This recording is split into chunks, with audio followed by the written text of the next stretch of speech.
I found my name on an eviction notice taped to my bedroom door. Same house I grew up in. Same last name. Different signature. My father's. For a second, I laughed. Real laughter.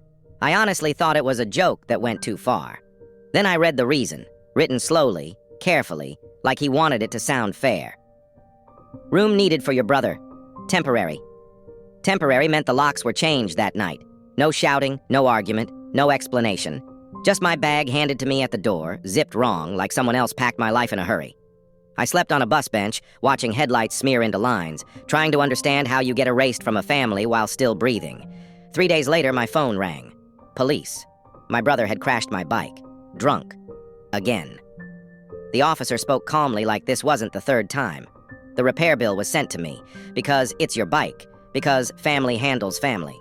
That's when something shut off. Not anger, expectation. I stopped calling, stopped explaining, stopped hoping.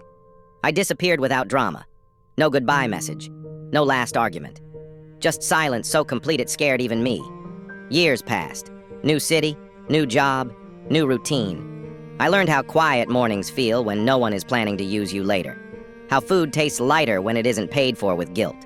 How sleep comes easier when love isn't conditional. Then one night, at 2:17 a.m., my phone rang. Unknown number. I knew. It was my father, crying. Not softly. The kind of crying that sounds like panic finally catching up. Their house was gone. Loans taken in his name. Notices stacked unopened.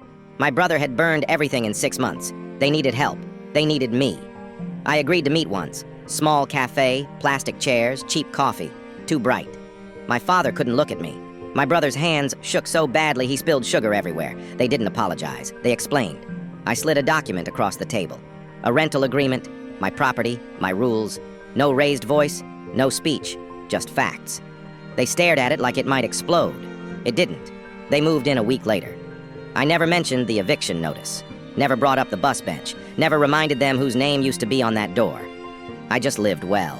Calm mornings, steady income, locked doors.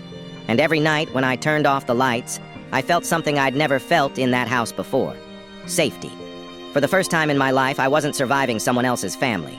I was home.